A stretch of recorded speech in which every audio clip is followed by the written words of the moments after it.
We're here with Nick, hanging out, and we're going to get a little bit of geeky with this segment and talk about stuff that probably you won't think would go with the rock star thing.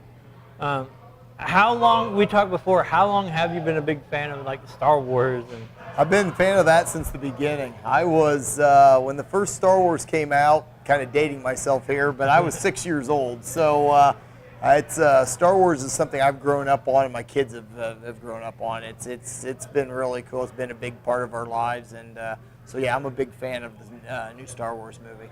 so then you've seen the new one? I have 4 times actually. He is a fan. So, my wife, when we watched it that weekend, of course, you know, my wife, who's huge Star Wars, I mean, we played the Imperial March at our wedding. Mm-hmm. Like as we walked out, man and wife. Nice. That was the Imperial March, and nice. Everybody was like, "Oh my God, that's awesome!" Yeah. She, as soon as the big thing happened at the in the middle of the movie, near the end, yeah, she was like, yeah, and like tear rolled down. Like, what was your reaction? I couldn't believe it. I kept waiting for something to happen that, you know, he didn't die. Without giving any spoilers, the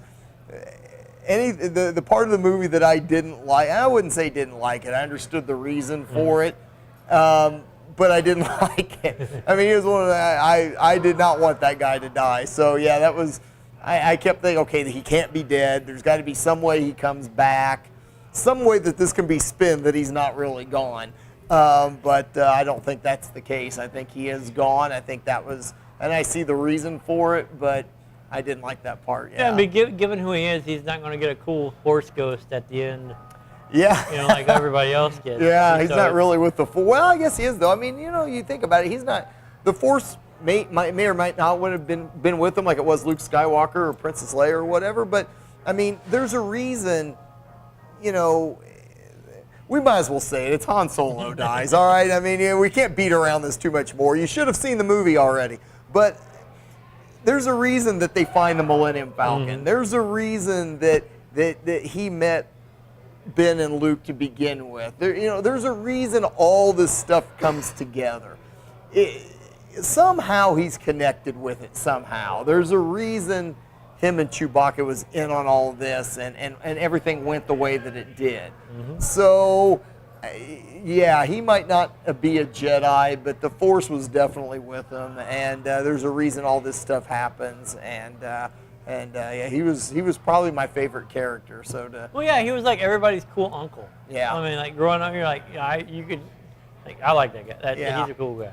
Yeah, he was a cool guy. You know, even though Harrison Ford said that, when he went into the cryo, to the carbonite freezing process, he should have been dead. Like he thinks that in fact, it was supposed to be written that he died. Yeah. But they brought him back and unthawed him, and yeah. he was like, well, he always disagreed with that.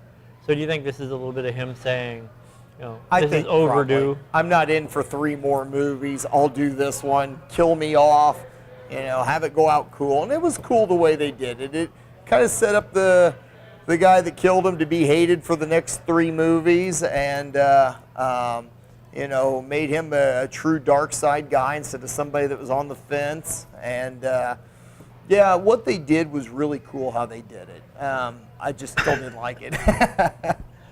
There's a cool, I don't know, cool, but there's an interesting fan theory going around that says that Kylo is trying to finish out what Darth Vader started, bringing balance to the Force, and by doing that he has to bring down Snoke, and he will only do that by getting close to him. So when he says, can you help me, I need you to help me do this, by killing him puts him closer to Snoke so he can eventually turn good guy and take out the overall evil. That's interesting. I could see that happening. That'd be an interesting spin to it. I hadn't heard that, but I guess it makes sense. How horrible would that be, though, to have to kill your dad to do something like that? Well, look, I mean, Luke did it. He had, Yeah. Well, Vader sacrificed himself. Yeah. But he still had to go against him Yeah. to save him. Yeah. It's funny how the parallels from the movie goes back to the previous movies, and a lot of the stuff that happened was stuff that had happened before. There was way too many things that happened to be coincidence. Well, if you look, it happened like the prequels mirror the original three, and the later three are going to mirror, because you have cycles. It's just going to be an ever-growing story that's just going to keep going and going and going. And the first movie kind of set up, you left you with a lot more questions than answers, but it sets up the next two. So it all makes sense, but and it leaves you ready right now for the next one to come out. So you're a big superhero movie fan too, as outside of just the Star Wars? Yeah, a lot of the superhero movies, the Iron Mans, the Thors, Captain America, the Avengers movie. You're looking forward to the Civil War coming out? Civil War is going to be very interesting. I don't know how they're going to do that. I've heard different things about what's coming up, that the new Thor is going to be a girl. I've heard that in the comics, Thor has already moved over. Thor, as we know him, has been deemed not worthy, so he lost the hammer, and it has moved over to a woman.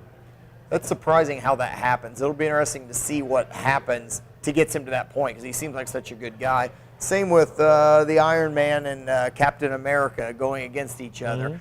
How does that happen? It's going to be interesting to see how they do it. And I also heard that a lot of them, they kill them off in some of the new Avengers movies, and they bring in some new people. And it's going to be interesting to see how some of these people get killed off too. Well, if you want like a sneak peek at what the movies are going to be, the Marvel comic books set in like Civil War, then you can find them in a full graphic novel. You can read up on how Marvel originally did it in the comic book. Okay. This is replaying pretty much the whole Civil War segment. They brought back Spider-Man. Yeah. They actually got that property back for the movies specifically so he can interact in this segment, because what he does is so integral to like how some of the characters, at least in the comics, how some of the characters, what sides they chose and whatnot. So check that out. I will. That's all interesting. I'm looking forward to it. It'll give you a little bit of a hint to what the comics had bringing into the movie. Right. And give you a chance to see the whole thing as it unfolds. And, and you get to decide whether or not you're you're pro registration or you're against registration. Yeah. So. Yeah. It ought to be interesting. This movie, Deadpool's coming out soon too. Yeah. Yeah, right after my birthday. Nice. So looking forward to that. Very the first rated R superhero. Yes, very cool. I don't know if he's just. He's not a PG superhero. I'm just saying that. He's not a PG superhero. So the kids who are wanting to watch it see the previews that are all nice and funny and okay, but they don't see the cursing and the alcoholism and insanity and arguing with himself, and they'll find out soon enough after mom and dad pays their the 13 rude bucks behavior, or whatever.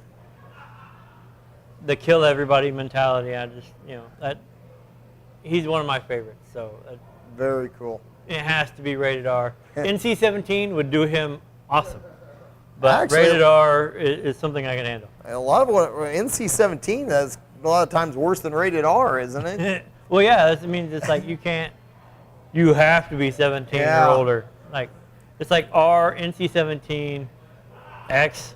Do they still have NC-17? Mm-hmm. I remember when I was younger, Straight NC-17 meant you was going to see some female skin, so I always dug the NC-17. Yeah, you never know what you got with rated R, but you knew what you were getting with NC-17, and it was going to be some stuff that you dug. So it's that nowadays. It's that or not rated. Oh. It's not rated when you're like, oh yeah. Yeah, it's going to be some good stuff. Oh yeah. Well, we're going to bounce. We're going to kick it back. Have a great time. We had a great time talking geeky stuff, and check out the next couple segments that come out right here.